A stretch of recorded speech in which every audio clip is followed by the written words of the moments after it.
Naa ko diri para sa inyo nga mag-ingon ko sa pulong sa Ginoo about our theme, Approved Truth, 2 Timothy 2:15.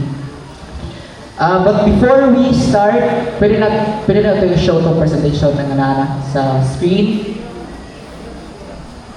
Yeah, that's our theme for today. I am saved, what's next?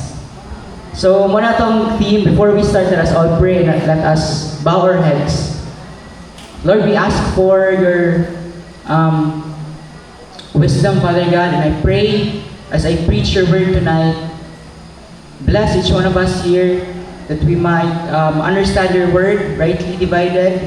And I pray, Father God, that you would bless the listeners and sa mga next nga mga preachers, Father God. And I give you all the glory and honor. In Jesus' name I pray, amen and amen. Amen? So, bali next slide. So, naadira nga to ang verse. Makita nato sa Ephesians chapter 2, verses 10. Verse 10. For we are God's handiwork, created in Christ Jesus to do good works, which God prepared in advance for us to do. So, next slide. The main topic of our preaching tonight is all about the good works. Yeah, good works. Pwede ma-show po dito sa Pikas. Good works, yung mas makita na mo dito sa Pikas. So, good works. When you hear about the word good works, di ba ang atong mauna-unahan is all about salvation.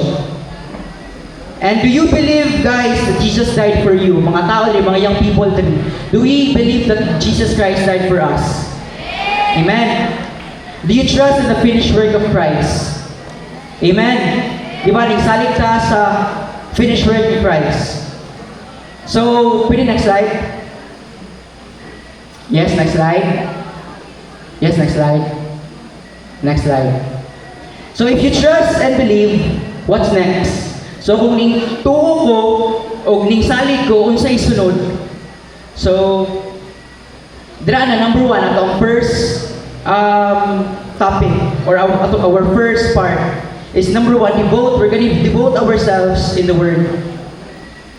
It says here in 2 Timothy chapter 3 verse 16 to 17, all scripture is God-breathed and is useful for teaching, rebuking, correcting, and training in righteousness, so that the servant of God may be thoroughly equipped for every good work. In order for us to grow, we must have the burden to rightly study the Bible and the sacrifice to make time to read. As believers, especially kita nga mga grace believers, we are equipped and we are encouraged to really study the Word of the Lord rightly divided, which is our very theme of our TCM, or Things to Come mission.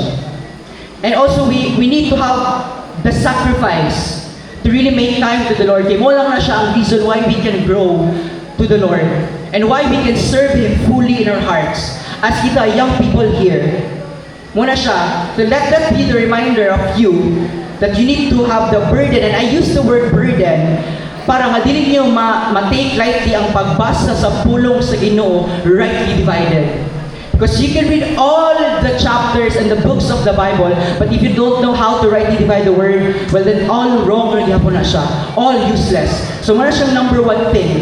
Devote yourself in the word. Number 2, devote yourselves in prayer.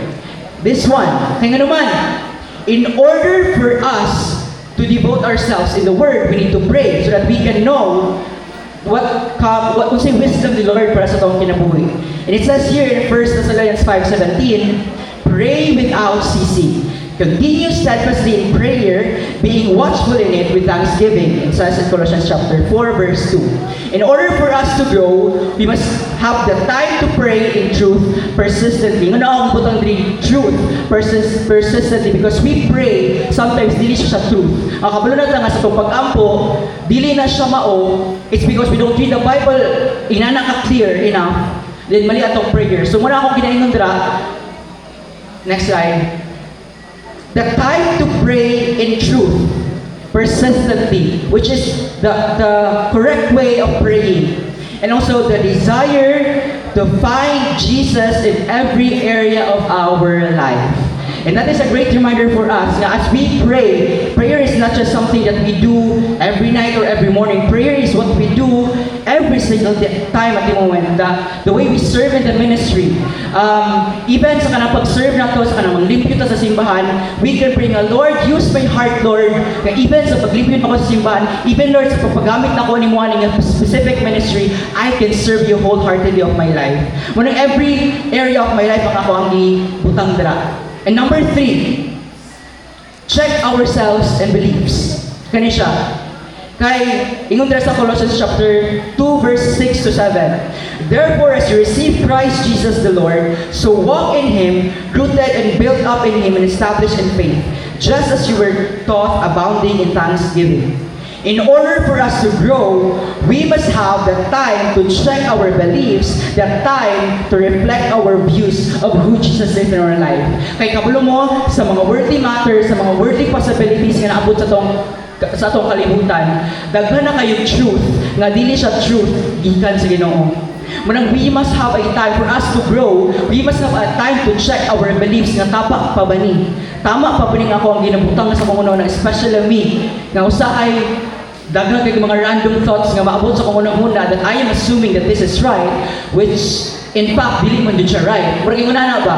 Nga we need to have a time, a burden to really check ourselves as kita young people nga are the things of ako bang ginabuhat karon, mga butang ba nga akong gibuhat karon, tama pa ba siya or akong ginabelieve in?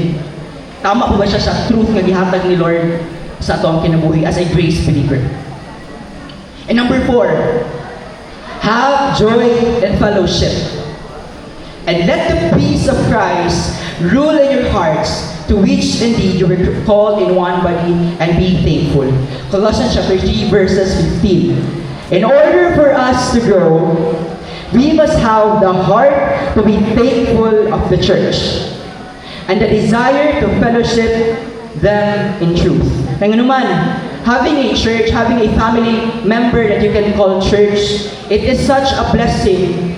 Nga muna siya pinaagi anak mo growth pinaagi sa mga inan yung mga fellowship, that we must have a joy in coming together with other people. Okay, with this we can grow more and we can have kanabang makipaghalubilo ta. And that would be all. Thank you.